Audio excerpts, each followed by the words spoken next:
What's going on, everybody? Good morning. Hope you guys are doing well on this Sunday. Decided to take yesterday off from posting videos.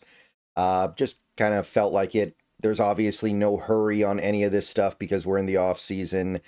And I meant to take a day off last week, but a couple things happened that day, so I ended up making a couple of videos. So I figured it's a Saturday, pretty good day to go ahead and chill out. Obviously, we're into the day 3 rookies now, so the interest is going to be kind of narrow. There's only going to be a certain subsection of Seahawks fans that really get into this kind of stuff, so there's not a lot of people out there who are like going to be really upset that I'm a day or two late on evaluating some rookies. But let's go ahead and go now with our second day 3 pick, Tory Horton. In terms of raw value, my favorite pick of the draft. In terms of the actual ratio of where I think the player should have gone in the draft to where he actually went in the draft, I think he was our best pick. Obviously, I don't think he's going to be the best player we get in this draft. I don't think he was our best pick in terms of just the ability of the player. That would probably still be Emin Worry. But Tory Horton is a player that I like a lot. I think he's got a very good chance to be a valuable player in the NFL. And I think that while I wouldn't put stardom in his future, I wouldn't say he's going to be a number 1, maybe not even a number 2 receiver. He can play in this league, I think. And I think he could be just what we need on this team right now that is finding themselves a little bit lacking in the receiver department. So, before I get into this, please like this video if you haven't already. Subscribe if you're new. Click the bell for notifications. Become a channel member for $2 a month. Those are the best ways to help support the channel. So, Tory Horton, whose name always makes me feel like I'm getting dyslexia or something, because I always want to say Tory Holt, because that was the receiver from my childhood who had a name very similar to this. But no, this is Tory Horton, wide receiver, Nevada for his first couple years, and then the last few years he was Colorado State. So 2 different colleges. Our first guy that transferred colleges this at some point in his career. He's going to be 22 when the season starts, so he's still relatively young, which is nice because he actually has a lot of college experience.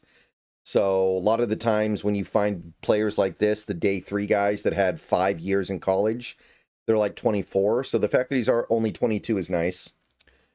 In terms of the measurables, he's pretty tall, 6'2.5", and otherwise he's a little bit on the smaller side. 196 pounds, which is a little below average, not terribly or anything. Arms are pretty darn short, 30 5/8, 17th percentile. Little bit of a concern.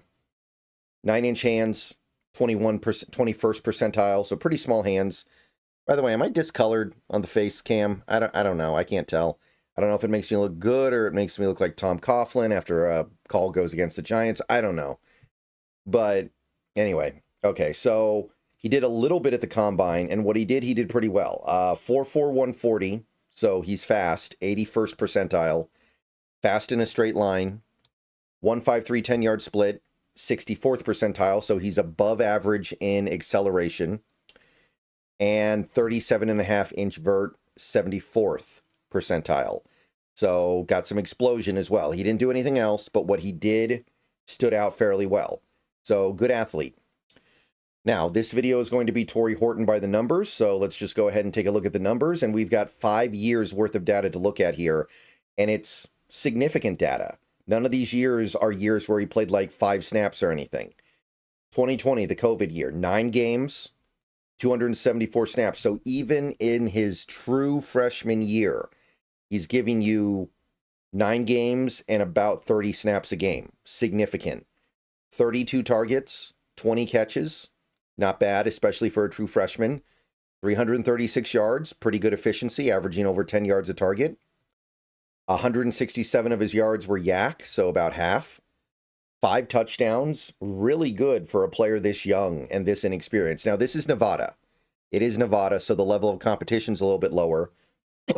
1 drop. 15.7 average depth of target, so he was being hit downfield a lot. He was being targeted downfield. Definitely a long play, a deep play threat. Definitely getting attacked down the field. He was 4 of 6 on contested catch situations, so pretty good.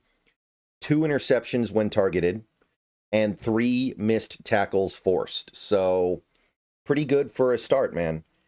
Ran 183 pass routes, 91 run blocking snaps. So mostly running routes, as you would expect a receiver to do. Lines up almost exclusively wide. A few snaps, about 1 a game in the slot. 56 run blocking zone snaps and 29 run blocking gap snaps. Now, he's a receiver, so the importance of this is debatable, right? Like, what is a wide receiver doing run blocking on a gap play that's radically different from what he's doing on his own? I understand that, but it's data. And he graded out pretty well. 70.5 overall, 70.2 receiving. It was a nice start to his career. And then the next year, his role increased significantly. He played in 12 games. This is still Nevada. 503 snaps, so he's giving you now over 40 snaps a game. 66 targets, 52 catches, efficient. 659 yards, almost exactly 10 yards per target. 284 yak, so it's a little bit less yak now. More dependent on the air yards. 5 touchdowns, 2 drops. 9.3 average depth of target. Definitely becomes a little bit more of an intermediate option. 1 of 1 on contested catch situations, so it's not a big part of his game. 1 interception when targeted. 11 missed tackles forced, so he steps forward as a guy who will make things happen after the catch. Ran almost 400 pass routes. Just over 100 run blocking snaps. 423 of his snaps were wide and 81 were in the slot, so still mostly a wide receiver. 35 snaps a game as a wide out, and in the slot he's 5-6 snaps a game. 67 zone, 31 gap. Graded out fine. Actually a small step down from the previous year, but not in any way that I would consider to be a concern. He played a lot more. If anything, it's understandable it would go down. 69 overall, still pretty good. And I believe this was the year he transferred to Colorado State, which is not a big school, but it is a step up from Nevada. So he wanted to flex against some slightly better competition. And for the most part, he did. He had a breakout year in 2022. 12 games, almost 700 snaps, so he's a full-time player now. He is playing pretty much a full load. 109 targets. So he gets targeted a lot. He's getting targeted almost once every 6 snaps he plays. 71 catches, 1,131 yards. So again, he's averaging over 10 yards per target. Really good. 415 yak. So again, more focus on air yards, but still some good yak. 8 touchdowns, 8 drops. The drops definitely upticked in a way that we're not thrilled with, but it's his first year as a featured target. 12.9 average depth of target, so kind of reinvigorating his downfield threat abilities. 8 of 18 uncontested catch situations. Again, it's not really his strength, but it is an element of his game that might be a little bit better than you would expect, given the fact that he's a little bit small and weak. 6 interceptions when targeted, which is a lot. Now, I think a lot of that is because he doesn't have a very good quarterback, but eye of the beholder. 15 missed tackles forced, so he continues to evolve as a guy who can make guys miss. And 2022 was the first year he started doing punt returns, and this is something that we should really care about. I don't know who our punt returner is right now, but it may end up being Tory Horton. If Tory Horton can be a punt returner in the NFL the way he was in college, that's a legitimate weapon. 2022, 11 punt returns on the season, so about 1 a game, 171 yards, so that's 15 per return about, and 1 punt return touchdown, so he was good at it. He could do it. So, ran 440 pass routes, 254 run blocking snaps, mostly wide, almost 600 of his snaps were wide, about 100 in the slot, and 1 inline. 121 zone, 126 gap. Again, I don't really know if we're going to learn much from that, but there's the data. And he graded out great. 78.9, almost an 80 receiving. The run blocking grade is poor, but that's not unexpected because he is a little bit of a smaller, weaker player. Punt return grade, 70.6, indicating well above average play, maybe even good play.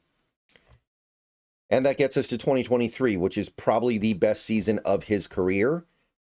Although I will say the way in which he was used was, I don't know, it's a little bit interesting to pull this one apart, but let's just get to the numbers here. So played 12 games, again, call it 700 snaps. So he played the full season. 134 targets. So now he's getting targeted constantly. Like he's on the field for about 700 snaps. He's getting targeted. What are we doing here? We're targeting him on like one out of every 6 plays he's on the field, maybe even a little bit more. 96 catches. So he really is averaging about 1 catch every 7 snaps on the field. 1,136 yards, though, so the yardage basically did not change, even though he caught 25 more passes. And it becomes pretty clear why that's the case when you watch the way they used him. 575 yak yards, so actually a little bit more than half. A little bit more than half there, which is interesting. It's not the same way they used him in 2022.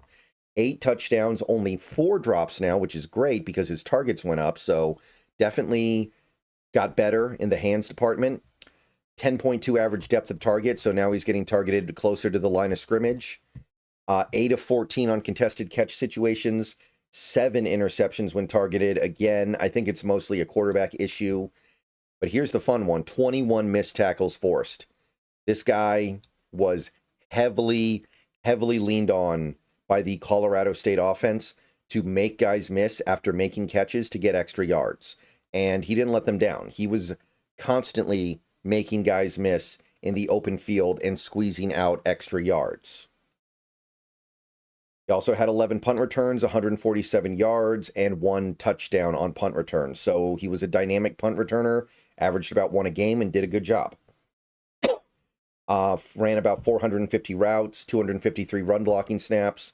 By the way, his run blocking grade this year was actually really good. I don't know if we should expect anything from that, but it is worth noting, I guess.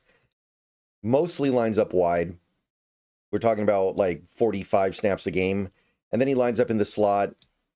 What are we talking about here? 14 times a game on average. So good mix. Still mostly a wide guy, which that's going to be important to his ability to contribute early. 4 backfield snaps, 199 zone, 45 gap. Read into that as you will. Graded out great. Almost an 88 overall, 86.9 receiving. Run blocking grade really good. Punt return grade was great. So he's cooking. And 2024 probably should be a big monster breakout year that pushes him into like the top 80. Nah, didn't happen. Didn't happen. Only played 6 games, and in one of those games, he played 1 snap. I'm guessing it was like the homecoming game, and he just wanted to get on the field for 1 snap so he could say he played in the game. I'm not 100% sure what happened there, but he basically played in 5 games, 203 snaps, 38 targets, 26 catches, 353 yards. Very little yak compared to typical, only 97 yak yards, 1 touchdown, 1 drop, 13.5 average depth of target, so getting pushed downfield a little bit more. 3 out of 6 contested catch, 1 interception when targeted, 8 missed tackles forced, which that's actually pretty good given how much his catches went down in 2024. 4 punt returns, 105 yards, including a touchdown, so he continues to be really good in that area. It was his best area according to PFF, 86.4 by the way. Ran about 100 routes, had about 100 run block snaps, mostly wide, but a good amount in the slot, 1 snap in the backfield. 93 zone, 3 gap, whatever. And 82.3. Not that it means a ton because of the sample size, but it's still not a completely wasted season. It's just a season where you probably expected him to just go off, and it didn't happen. So that gets us to our numerical totals for Tory Horton. 51 games. That's actually a lot of games for a guy who's only going to be 22 when the season starts. Almost 2,400 snaps, 379 targets. So look at the ratio of snaps to targets. He's catching more than 1 pass for every 10 snaps he's on the field. And remember, that includes early in his career when he wasn't the number 1 guy, when he wasn't the guy constantly getting targeted. Colorado State really spammed him the ball, and he made the most of it. He really did. 3,600 yards on those 379 targets, almost 10 yards per target. Over 1,500 yak yards as well, less than half of his total yards, but still a good amount. 27 touchdowns, 16 drops, and half of those were in 2022. So overall, great hands. 11.6 average depth of target. There's been some pretty good volatility there. 24-45 in contested catch situations, 17 interceptions when targeted, which that's pretty darn high. But again, I really think that has more to do with his quarterback play. 57 missed tackles forced, and I believe that's all offense. I don't think that includes special teams. 26 punt returns, 423 punt return yards, so that's really strong. 3 punt return touchdowns marks him as a very deadly threat to house something at any given time. And ran almost 1,600 pass routes in his career. So you can see how often he got targeted per route. Like targets per pass route run, 380 targets, 1,560 pass routes. Like we're looking at more than 1 every 4. That's kind of crazy. And it's not going to be that way in the NFL for him, of course, but it does highlight the fact that he was by far the featured target in that Colorado State offense, and he found a way to win with it. 2,000 of his snaps or so were as a wide receiver, 400 as a wideout, slot wideout, so mostly plays wide, but he does have a little bit of slot experience to fall back on, which may be important. 1 inline, 5 backfield, mostly zone blocking, not that we were really thinking about that much. He's a receiver. And those are the Tory Horton numbers, so let me know what you think down below. I'll be seeing you guys soon. Go Hawks. Another video coming later today, and then another video coming after that. Keep an eye out. A few hours away. Go Hawks.